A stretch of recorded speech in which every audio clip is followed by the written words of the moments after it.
ude plan mani pejo cha Raila ni serikal mano kaluwore gi Dr. Mark Matunga ok bati bi ok Ramogi TV mano kaluwore ng'awa Dr. Mark Matunga correct kwarwa kwaru weke wacho ni sani kwar moinge Omullo kendo ni chiemo maber e serikal kabisa ichiemo maber nade ang'o matimore momiyo Uhuru Kenyatta nyogolo ywak niwe Uhuru ywak nade nikech Trump okuchulo osuru Amerka okun nyithi Amerka Trump ng'ado mana mwandu mawuok e pinye kabiro koni nowacho ni odwa timo gik moko ni singo manuketo ka achiel kuom gi en SHA ni ema mulo weche mag thieth to thieth ni manyo piny Amerka osebedo kasira ahinya kata mane kor gwenge makaluo kokalo e chenro mare mar USAID ka achiel kod chenro mamoko President Malaria Initiative PMI gik machal kamago ang'o ma udhi timo Omullo madhi miyo higa 2020 koda bich pogore gi higni mamoko mosekalo chienya kane Kenya ncha e yiero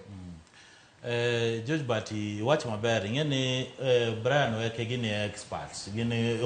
yawacho ni gini experts mara Kenya kwanza koro ing'eni ntie embo chimo maber eminyana okwar moyo nikech gini ng'eni kaka expert ntie allowance mimiyo gi moyo matin ing'eni expert koro wano ko wuoye lakini Uhuru Kenyatta onge moral authority mar lecture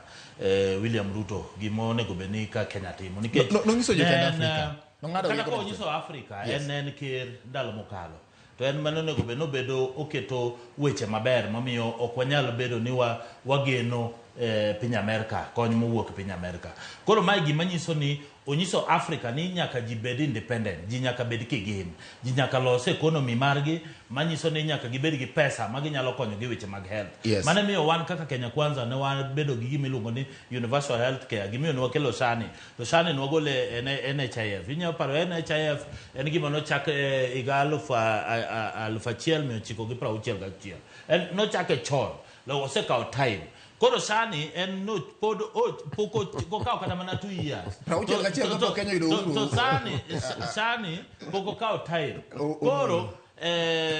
no prauchiel gochiko koro sani poko kao time koro nyako bed gi challenges koro jomago koko ni sani tie ng'eno wasefwenyo ni tie stakeholders ndi jo wego hospitende ma gin tijgi gidwa ni mondo gimbe gichak chiemo kaka ne gichiemo wacha NHIF mane mi neno ka jo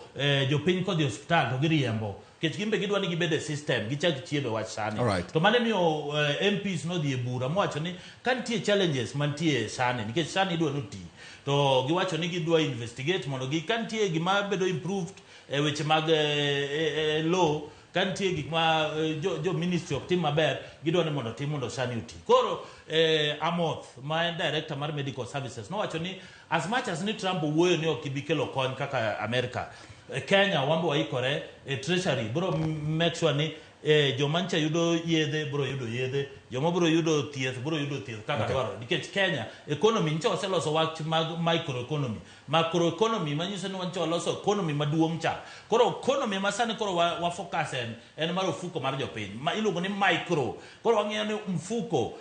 kaka pesa donjo mfuko ng'ato mane miyo wacho ni koro mama mboga mancho wacho ni wuok e mboga cha to wuok e kibanda to wado kete super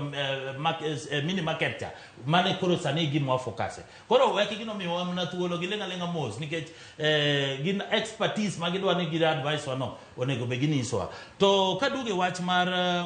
Congo wo mar Congo anyalo nyisi ano kanya wacho ni koponi jakom ok oyudo nikech an awuoyo kenda awuoyo gi authority kana biro kama wacho ni wadhi miyo jakom African Union weke achiel ni ka kendo ne tarik anyalo paro tarik no wacho no Omullo wuoyo kaka kanga ukaw Omullo toddler to nanyise dono ka jakom koro ni African Union sani anyiso weke kawuono tarik 2 tanyise kawuono nanyiso jopiny ni wuo mar Congo ok ochakore kawuono wuo mar Congo dhaw mar Congo nochakore chon to ineno ka sani Kenya Ker William Ruto noseluongo meeting mar East African Community mano kane giwuok kata kase sekedi noko biro to nyiso ni president East Africa oloso gimiluongo ni troops ntie jolweny moket kendo iluongo ni reserve oketgi ni mondo gidhi gi stabilize gidwa ni mondo gikony jo Congo mondo gore gi rebels to namba 2 nyaka ing'e ni ntie gimiluongo ni SADC Sadek cha nti jo Zimbabwe, jo Zambia, jo gote nyaka jo Botswana. Ncho se niso wacho ni gidhi support Jakom mancha giselando kigin. South Africa Jakom ncho di South Africa, digeni South Africa president South Africa osiepe. Lakini mogik ni kingio Ghana ncha gidwaro secretary general mar Commonwealth. To jo Kenya ncho support candidate chanike ntie candidate Sadek mane nche ntie to jo Kenya ncho support gi. Koro gibe gidhi support. Koro jo West jo South gi jokone Jakom di bedo Jakom kata chairman mar African Union kendo anyise ni tarigni ubro paro kendo abro duo kabro nyiso weke watieki